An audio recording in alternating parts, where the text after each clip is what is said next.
آج ہم آپ کو پڑھائیں گے میٹرک کلاس کا 20واں سبق سر راہ شہادت، جس کو لکھا ہے ابو الاثر حفیظ جالندھری صاحب نے۔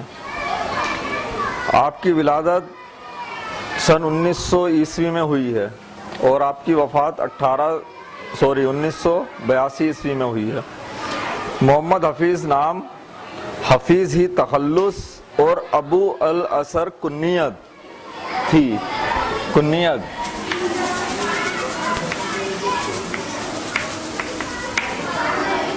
بیٹا کوئی کنیت بتا سکتا ہے کسے بولتے ہیں؟ نہیں، تخلص تو شاعر اپنا رکھ لیتے ہیں، جو باقی جو کنیت ہے عرب میں جو اپنے باپ کی نسبت سے، بیٹے کی نسبت سے، بیٹی کی نسبت سے، کسی نسبت سے، دوسرے کی نسبت سے رکھتے تھے، اس کو کنیت کہتے تھے۔ عرب میں یہ مشہور بالکل وہاں پر رواج تھا کہ کنیت سے پکارا کرتے تھے، جیسے حضرت ابو بکر صدیق رضی اللہ تعالیٰ عنہ، بکر کے والد صاحب، جیسے آپ کو پتا ہے خالد بن ولید اپنے آپ کو جو کہلاتے تھے وہ کہلاتے تھے ابو سلیمان۔ تاریخ میں خالد بن ولید کے نام سے ہی مشہور ہوئے، لیکن وہ اپنے آپ کو کیا کہلاتے تھے؟ ابو سلیمان۔ ایسے یہاں پر ابو الاثر کے والد صاحب، یہ ان کی کنیت تھی۔ جالندھر میں پیدا ہوئے، یہ بیٹے کی محبت سے، ہم لوگ جیسے اکثر یہاں شاپس وغیرہ کے نام رکھ لیتے ہیں بیٹوں کے نام پر، بھائی کے نام پر، علی برادر، ٹھیک ہے، علی اینڈ سنس، ایسے یہ رکھتے تھے اس میں۔ جالندھر میں پیدا ہوئے، ابتدائی تعلیم جالندھر ہی میں حاصل کی، لاہور آ کر ہونہار بک ڈپو قائم کیا اور علمی و ادبی کتابوں کی طباعت و اشاعت میں مصروف ہو گئے۔ دوسری جنگ عظیم کے دوران وہ دہلی میں سانگ پبلسٹی آرگنائزیشن کے ڈائریکٹر جنرل مقرر ہوئے۔ ان کے شعری ذوق کو مولانا غلام قادر گرامی کی شاگردی نے چمکایا۔ پہلے غزلیں کہیں، پھر گیت لکھے، اس کے بعد شاہ نامہ اسلام جیسی شاہکار نظم لکھی۔ ان کی نظموں کے مجموعے نغمہ زار، سوز و ساز، تلخابہ شیریں ہیں۔ ہمارا قومی ترانہ بھی آپ ہی نے لکھا ہے۔ ہمارے پاس جو نظم ہے ان کی سر راہ شہادت۔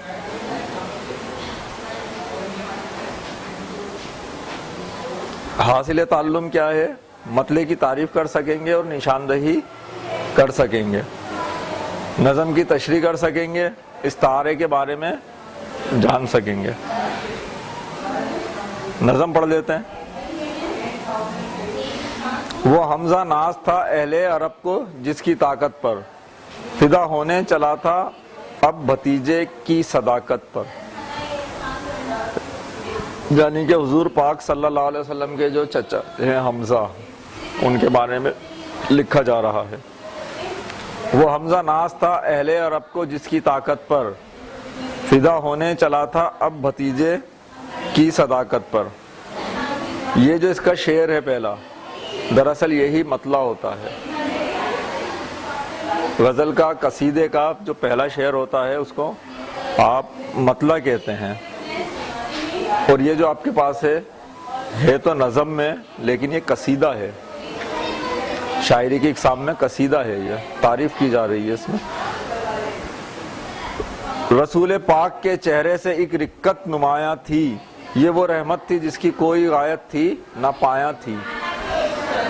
نگاہیں مضطرب، ہلکا تبسم روئے زیبا پر، تصور مطمئن تھا مرضی عرش معلیٰ پر۔ ہوا ارشاد اے ام خجستہ فام بسم اللہ، خدا حافظ ہے کیجئے نصرت اسلام بسم اللہ۔ یہ اقدام شہادت بر سبیل حسن نیت ہے، محمد اس پہ راضی ہیں جو اللہ کی مشیت ہے۔ یہ فرما کر دکھائی انتہائی شان رحمانی، کہ بڑھ کر چوم لی سرکار نے حمزہ کی پیشانی۔ وفور نور حق سے چہرہ حمزہ چمک اٹھا، جلا کندن نے پائی یہ زر خالص دمک اٹھا، ماخوذ از شاہنامہ اسلام۔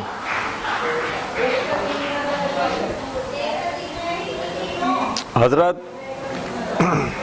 حمزہ رضی اللہ تعالیٰ عنہ کی شان میں یہ قصیدہ بولا گیا ہے۔ آپ کا جو لقب تھا ابو عمارہ حضرت حمزہ کا، پہلے شعر کو دیکھیے، وہ حمزہ ناز تھا اہل عرب کو جس کی طاقت پر فدا ہونے چلا تھا اب بھتیجے کی صداقت پر۔ حضرت حمزہ رضی اللہ تعالیٰ عنہ عرب میں ایک واضح حیثیت رکھتے تھے، بہادری میں نمایاں، بڑے بڑے جو نامی گرامی تھے ان کے اندر آپ کا نام تھا۔ وہ اب کہاں جا رہے ہیں؟ حضور پاک صلی اللہ علیہ وسلم کی صداقت، یعنی کہ جو اسلام کی دعوت دی ہے حضور پاک صلی اللہ علیہ وسلم نے، اس پیغام کی سچائی کے اوپر اب حضرت حمزہ رضی اللہ تعالیٰ عنہ قربان ہونے جا رہے ہیں۔ قربان ہونے جا رہے ہیں، اس کا مقصد یہ ہے کہ یہ غزوہ احد کی بات ہو رہی ہے، اسلام کی دوسری جنگ۔ رسول پاک کے چہرے سے ایک رکت نمایاں تھی، یہ وہ رحمت تھی جس کی کوئی غایت تھی نہ پایاں تھی۔ حضور پاک صلی اللہ علیہ وسلم کا چہرہ ایسا ہو گیا جب آپ سے کوئی اپنا بچھڑ رہا ہو تو آپ کے چہرہ جو رونے جیسا ہو جاتا ہے اسے بولتے ہیں رکت طاری ہونا۔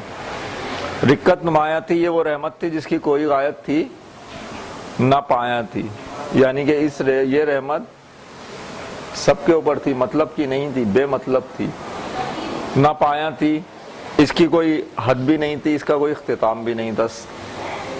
نگاہیں مضطرب، ہلکا تبسم روئے زیبا پر، تصور مطمئن تھا مرضی عرش مولا پر۔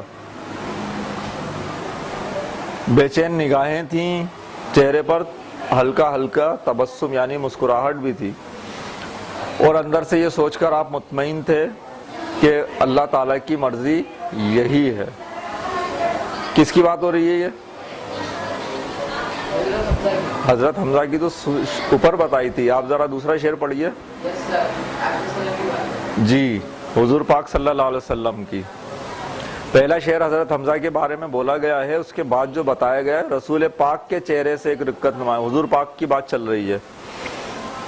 ہوا ارشاد ام خجستہ فام بسم اللہ، خدا حافظ ہے کیجئے نصرت اسلام بسم اللہ، یعنی کہ حضور پاک صلی اللہ ام خجستہ، چچا تھے نا حضرت حمزہ حضور پاک صلی اللہ علیہ وسلم کے، ام کہتے ہیں چچا کو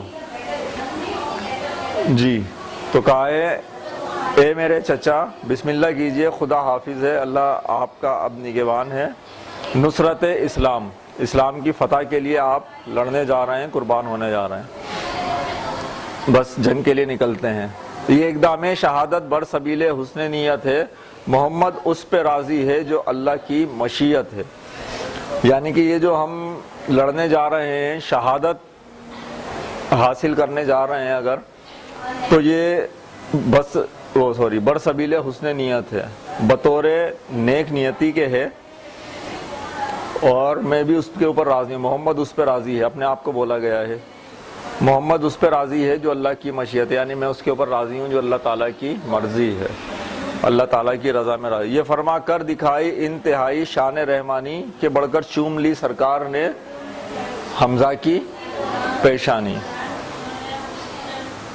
حضور پاک صلی اللہ علیہ وسلم نے مسکراتے ہوئے انہیں رخصت کرتے ہوئے، جس میں آپ کا چہرہ غمزدہ بھی ہے لیکن اللہ کی شان پہ مطمئن ہے تو مسکراہٹ بھی ہے، حضرت حمزہ رضی اللہ تعالیٰ نے کی پیشانی، یعنی کہ یہ جو چومی ہے۔ پھر اس کے بعد کیا ہے؟ وفور نور حق سے چہرہ حمزہ چمک اٹھا، جلا کندن نے پائی یہ زر خالص دمک اٹھا۔ اور جب حضور پاک صلی اللہ علیہ وسلم نے ان کی پیشانی چومی، وفور نور حق سے، حق کے نور سے، حق کی روشنی کی ذاتی سے، وفور سے بھرے ہوئے چہرہ حمزہ چمک اٹھا، حضرت حمزہ رضی اللہ تعالیٰ عنہ کے چہرے کے اوپر نور آ گیا، مسکراہٹ آ گئی، جلا کندن نے پائی یہ زر خالص دمک اٹھا، اور بالکل ایسے چمکنے لگا جیسے سونا چمکتا ہے۔ کندن سونے کو کہتے ہیں، زر خالص بالکل خالص سونا، دمک اٹھا چمکنے کو، یعنی کہ حضور پاک صلی اللہ علیہ وسلم نے اجازت دے دی ہے، جنگ میں گئے ہیں اور اب بہت خوشی خوشی جا رہے ہیں۔ اس جنگ میں حضرت حمزہ رضی اللہ تعالی عنہ نے جو ہے شہادت پائی تھی۔ یہ شہادت دراصل ایک حبشی غلام کے ذریعے ہوئی تھی جس نے چھپ کر وار کیا تھا، اور وار کے لیے جو پیسے دیے تھے جس نے پیچھے لگایا تھا وہ تھیں حضرت ابو سفیان کی بیوی حندہ، انہوں نے دیے تھے۔ اور جنگ میں شہادت کے بعد آپ کا چہرہ مبارک مسخ کر دیا تھا، ناک کان کاٹ لیے تھے، اور پھر حضرت حمزہ رضی اللہ تعالیٰ عنہ کا کلیجہ نکال کر اس نے چبانے کی بھی کوشش کی تھی، جسے نہیں چبایا گیا تھا تو پھر تھوک دیا تھا۔ ان کی شان میں یہاں پر یہ حفیظ جالندھری صاحب نے قصیدہ لکھا ہے۔